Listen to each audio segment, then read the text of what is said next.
Hello friends, welcome back to the tetrahedron chemistry classes.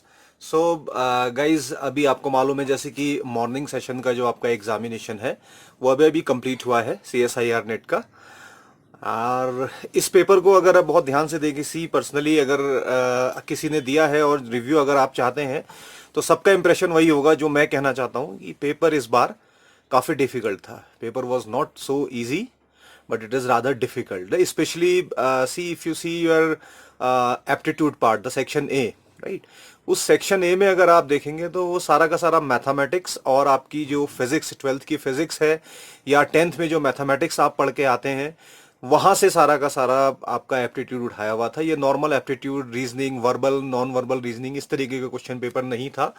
तो वैसे ही उनके लिए डिफिकल्ट हो जाता है जिन लोगों ने फिजिक्स वगैरह अगर प्रिपेयर नहीं किया है ढंग से या मैथमेटिक्स वगैरह प्रिपेयर नहीं किया है, तो उनके लिए ये एग्जामिनेशन वैसे ही, ये वाला सेक्शन वैसे ही डिफिकल्ट मानेंगे, राइट? क्योंकि ये मैथमेटिक्स की प्रैक्टिस लगातार होनी चाहिए और हम जानते हैं कि बहुत से नॉन मैथमेटिकल बैकग्राउंड के स्टूडेंट्स भी जाते हैं, तो उनके लिए काफी मुश्किल रहेगा। तो एक डिफिकल्ट क्वेश्चन पेपर था। ठीक उसी तरीके से नेक्स्ट अगर आप आगे देखें, सेक्शन बी की तरफ चले, ठीक है, कुछ क्वेश्चन ऐसे मान सकते हैं जो स्ट्रेट फॉरवर्ड थे, बहुत सारे मैंने अपने चैनल में भी सॉल्व किए हुए हैं क्वेश्चन। लेकिन see the problem is that the question, the type of the question they have asked in this particular examination are not actually the regular pattern examination questions, right? Say for example, they have asked the electronegativity scale of Eldred-Rochow. Eldred-Rochow के जो आपका electronegativity scale है उसमें variations पूछे गए थे, proportionality, inversely proportional relations पूछे गए थे। ये एल्ड्रेड-रोशो मैंने अपने चैनल में बहुत डिटेल में ये इस स्केल को डिस्कस किया हुआ है। अगर किसी ने देखा है तो शायद उसने ये क्वेश्चन जरूर अटेम्प्ट किया होगा। ठीक इसी तरीके से आप देखें कि जैसे एक क्वेश्चन आपका आया था डाइपोल डाइपोल आयन डाइपोल, इसमें आपने जो लेंथ के हिसाब से वेरिएशन था। तो ये उस तरीके के नॉर्मल क्वेश्चंस नहीं है जो सब लोग ध्यान देते हैं, because these questions are based on the memory. जो लोग मेमोरी बहुत ज्यादा मेमोराइज नहीं करते हैं और कॉन्सेप्ट पे चलते हैं, वो इस तरीके के क्वेश्चंस को नहीं देखते हैं। When it comes to the group theory का आप अगर पार्ट देखें तो again it's very very difficult one. Group theory का पार्ट बहुत ज्यादा डिफिकल्ट था, स्पेशली लास्ट क्वेश्चन जहां पे Raman and IR active modes आपसे पूछे गए थे। BCl3 का मॉलिक्यूल था। ये एक टफेस्ट और लेंदी बहुत ज्यादा, स्पेशली इसमें देखेंगे अगर जितने भी क्वेश्चंस पूछे गए हैं इनको सॉल्व करने में काफी समय लग सकता है।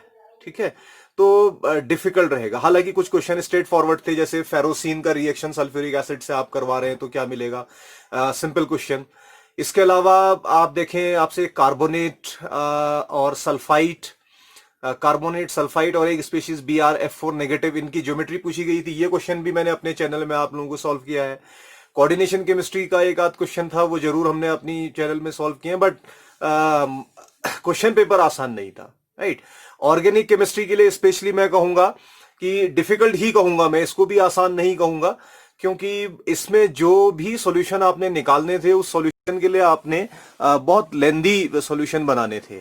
ठीक उसी तरीके से फिजिकल केमिस्ट्री में कुछ क्वेश्चंस तो ठीक है मेमोरी बेस्ड थे। क्वांटम, स्पेशली क्वांटम आप देखें तो बहुत ज्यादा डिफिकल्ट थी, उतना लेंदी सॉल्यूशन उसमें आपने लोगों ने करने थे। तो ये क्वेश्चन पेपर काफी डिफिकल्ट रहा इस बार का। और एप्टीट्यूड तो मुझे नहीं लगता कि पिछले 3 साल में इतना डिफिकल्ट एप्टीट्यूड कभी पूछा गया है। और इस हिसाब से देखा जाए तो फिर काफी कट ऑफ इसकी लो जा सकती है। जैसे पिछले बार लास्ट टाइम पे मैंने एग्जामिनेशन में प्रेडिक्ट किए थी कट ऑफ, तो एग्जैक्टली वही कट ऑफ थी।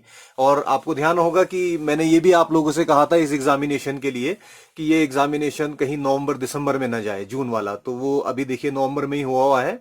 तो अब दूसरा एग्जाम दिसंबर वाला तो शायद होना नहीं है, मुझे लगता है। तो अगर वो नहीं होता है तो एप्लीकेंट कम होंगे, राइट? और फिर उसके बाद देखिए मेरिट जो है बहुत हाई जा सकती है।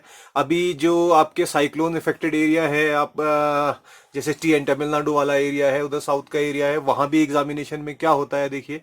तो हालांकि कई चीजें हैं जिसपे ये कट ऑफ आपकी डिपेंड करेगी, लेकिन इसके साथ साथ आप देख सकते हैं कि पेपर की जो कट ऑफ इस बार है तो काफी जो है आपकी हाई जाने वाली है, तो मुश्किल ये रहेगा।